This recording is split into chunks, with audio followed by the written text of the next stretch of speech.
Hey folks, Ruben here, the Blue Pepper and the Blue Pepper on Facebook. Today I'm going to be refletching this arrow. A couple days ago I made a mistake of leaving one of the arrows stuck in the grass, and for some reason my dogs thought it was exciting and so they chewed off the feathers. I don't know what the heck their obsession is with feathers, but hey, that's the way it is. So I figured I'd do a quick video show you how I fletch my arrows. So again, I'm going to be using turkey feathers, and this is my fletching jig that I built here. And what I'm basically going to be doing is I'm going to be doing it freehand. I don't have the little jig to hold the feathers and stuff like that on. I'm sure it's probably a little bit better, but I like doing this freehand. So let's get started. First, somebody taught me when they're doing the fletching the arrows is that you can either take the feathers and find a way, and then you can peel it off and get that really thin strip, or you can use a hammer and break the spine here in the center and then work it down. So that's what I'm going to do. I'm going to use a hammer and gently hammer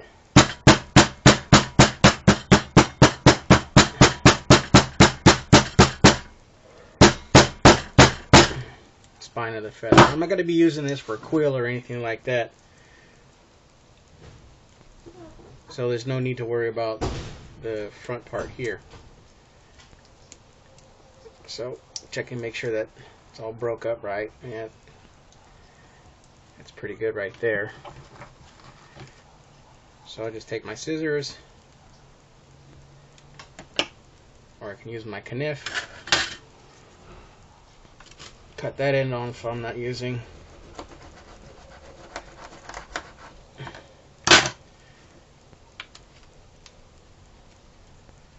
Check and see where I had the break.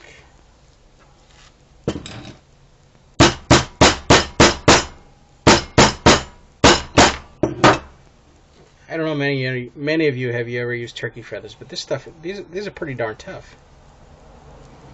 Okay, so now you can see that after crushing the feather, I can either try to pull it apart by hand, or I can use my scissors.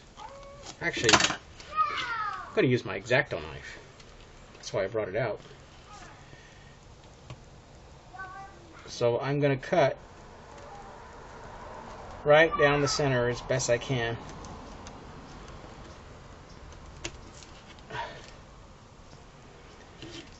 And get as close to all the way to the end as I can with that cut, using this X-Acto knife.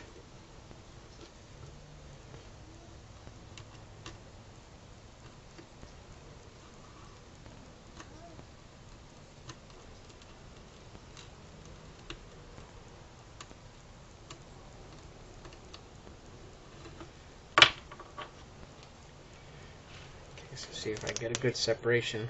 Yep, there we go. Not too bad. So now what you're left with is just that round section there. So what I have to do is clean out the inside of the feather. And what I do is I use this little clamp doodad here.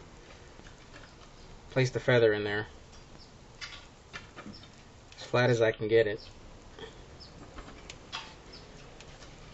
And I just take my X-Acto knife and scrape. What I'm doing when I'm doing this is, on top of cleaning out the inside, I'm actually making a flat plane to where I can use my adhesive and adhere that feather to the shaft. It doesn't take very much either. I mean, a couple of quick passes.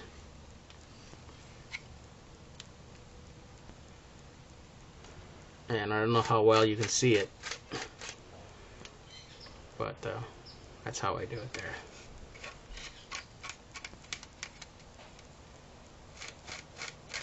I don't worry too much about the far end over here, or even over here. I don't intend to keeping the feather that long. I just keep it at its full length.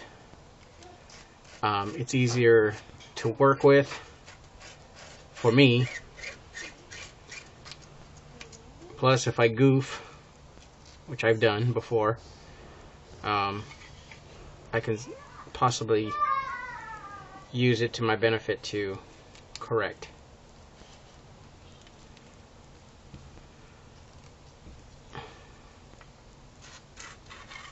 So that's nice and flat now. So now I'm cutting into the extra spine of the feather. I don't want to do that too much. So now it's nice and flat. So now I got a flat surface to work with. So when I start, like I said, I don't worry too much about the very front over here. I remove some of the feathers from the front here, because that's what I'm going to use to start doing my binding with when I wrap. I know some people are screaming, no, that's the wrong way to do it, but hey, this is how I do it. So now that I got a nice working surface there, I'm going to lay it on the shaft. Now, I've already lined it up. There's no knock on the back. I had to cut the knock off too. I lined it up with the broadhead of the arrow so that it is the first feather, which is going to be, I guess they call the top feather, is lined up with the broadhead. So the broadhead is like this, my first feather is like this. So I'm believing that's going to be a great sight. So the first thing I do is sometimes I use crazy glue just for the tacking process, just so I can get the feather to hold there while I use other elements, if I can ever get this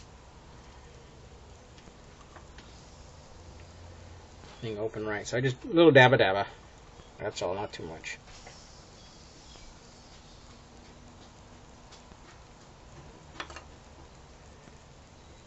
And I set it where I want it to go, free-handed.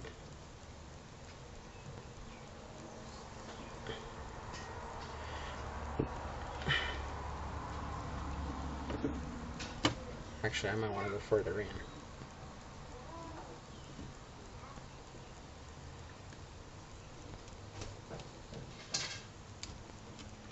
And the problem with crazy glue is when you're doing it with your bare hands, if it gets on your fingers, you stick better to the feather than the feather does to the shaft. And this is one of my reed cane shafts.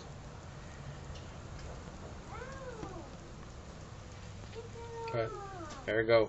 It's on there, parallel with my broadhead. So that's the first arrow. On my jig I have here, I have markings, and where this arrow, where this shaft is at and where this first fletching is at, there's a line that goes straight up and down. And then I can turn it, there's two more lines that go in a V shape. So I got a perfect V, well, it lines up all the feathers. So I could turn this to the next line, and then I know where my second feather goes. Then I can turn it to the second feather, and I can line them up with the lines, and I know where my third feather goes. So I know that they're all evenly spaced when I place them on there. So that's the first. And I've got like a small, okay, I don't know if you can see it, but I got a rubber band here holding it down.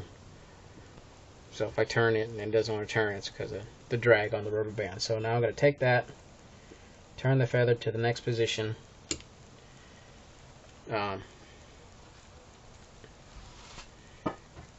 leave it there, and then start on another feather. And now my broadhead was like this, turning it, now my broadhead is like this. So I know I'm at a good angle for my second feather, and then when I turn it again, the broad head is going to be like this. So that's going to be my third, where my third feather goes. So here I go again with the banging and the knock-knocking. Mom, Dad? Yes, my son. What are you doing? I'm making an arrow, son.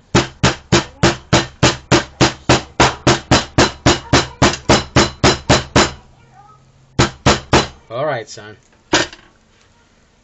Okay, so I'm going to just do all the featherings, and I'll come back when I'm doing the binding. Okay, now I've put the third and final fletching feather on here. So as you can see, now I have all three all three feathers on the arrow shaft, right where I want them to be. And so now what I'm going to do is I am going to, this end right here, I am going to wrap. And what I'm going to be using for that wrap is some black cotton thread. It's pretty hard stuff. And so I begin that with a little touch of hot glue.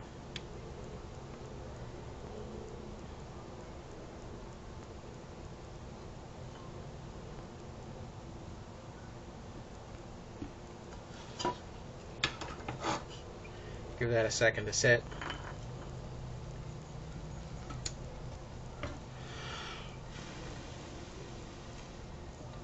Unfortunately, this jig here isn't smooth enough where I can just turn it round and round and round.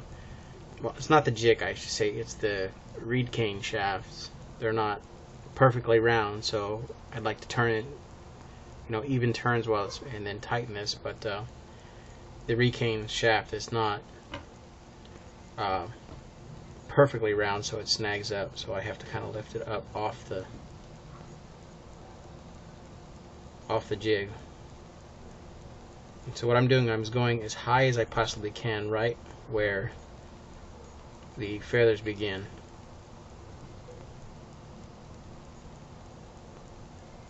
And make sure I am even. Then I just, after I got a good wrap and a half on, I just pull as tight as I can. And I just start wrapping down, covering all that area there.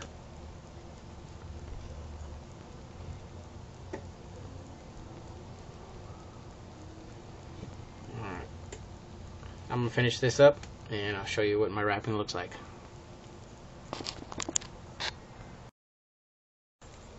Okay, so I'm finished with the first wrap. As you can see there. Oh, wait, there it is. There you go. Here's my first wrap. If you see a little flakies in there, that's some of the hot glue I used to keep, when I finished at the end, put a very thin layer around it, and I just used my fingers and I rolled it in my fingers like this. Later on I'm going to go back and I'm going to hit it with the heat gun over here, not over here, I don't want to burn my feathers, and reheat the glue and let it melt into the string. So now what I'm going to do is I'm going to adhere my fletchings to the rest of the shaft. Somebody told me once that he really doesn't adhere. He uses a string and then just goes around and round. I'm not that talented yet, so I'm going to use hot glue. There goes my lights. There we go. And I'm going to use hot glue to basically keep it down, and then trim the end first, leave an inch for my grip and for the knock that I'm planning on making on this. So let me get to that. I'm gonna adhere the third, well, start to adhere the third and final fletching. I already did 2 of them, but I'm gonna show you how I do it. What I did is this one here is only attached by the super glue and the wrap that's there. So if I can get this on the vid, what I do is move the feather back a little bit, not too much. I don't want to break the spine, and then shoot some hot glue about 1 inch or so, and just press down on the sides.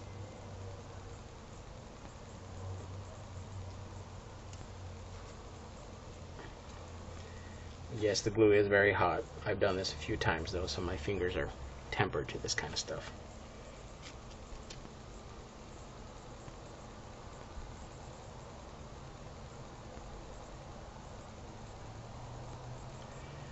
Alright.